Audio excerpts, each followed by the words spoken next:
विभाजन विभीषिका स्मृति दिवस की शुरुआत आज़ादी के समय साल 1947 में देश के विभाजन के कारण जान गंवाने वालों और अपने मूल से उजड़ने वालों की याद में हुई। प्रधानमंत्री ने साल 2021 में लाल किले की प्राचीर से इस दिन को मनाए जाने की घोषणा की थी। देखिए इस पर डीडी न्यूज़ की खास रिपोर्ट।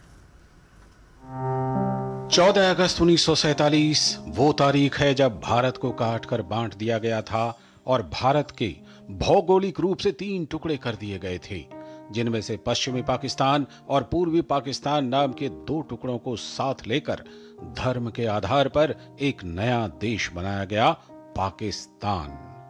लेकिन विभाजन के बाद कीमत चुकाई इस देश के करोड़ों मासूम लोगों ने।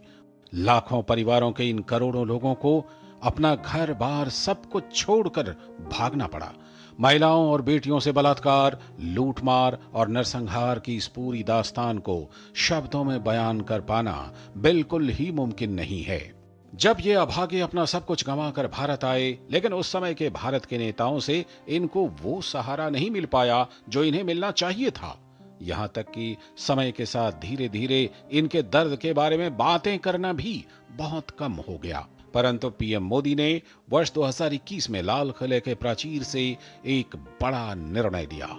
हर वर्ष 14 अगस्त को विभाजन विभीषिका स्मृति दिवस के रूप में याद किया जाएगा।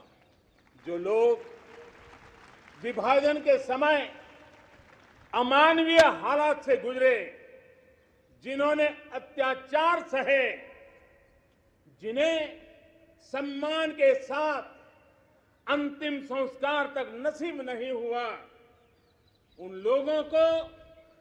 लोगों का हमारी स्मृतियों में जीवित रहना भी उतना ही जरूरी है। 14 अगस्त को विभाजन विभीषिका स्मृति दिवस उन सभी लोगों की याद में मनाया जाता है जिन्होंने विभाजन के कारण अपनी जान गंवाई। पीएम मोदी ने इस दिन की घोषणा उन सभी लोगों को याद करने के लिए की थी जिन्होंने राष्ट्र के विभाजन के कारण अपनी जान गंवा दी और अपने मूल से उजड़ गए। बंटवारे का दर्द आज भी हिंदुस्तान के सीने को छलनी करता है। ये पिछली शताब्दी की सबसे बड़ी त्रासदी में से एक थी। आजादी के बाद इन लोगों को बहुत ही जल्द भुला दिया गया। यह सच है कि समय के पहिए को वापस नहीं घुमाया जा सकता और विभाजन की विभीषिका के दंश को झेलने वाले लोगों और उनके वंशजों को उनके जन्म स्थान, उनकी संपत्ति वगैरह लौटा पाना असंभव है। परंतु हम उनके बारे में बातें कर उनके दुखों में कम से कम शामिल तो हो ही सकते हैं। Bureau report, DD news.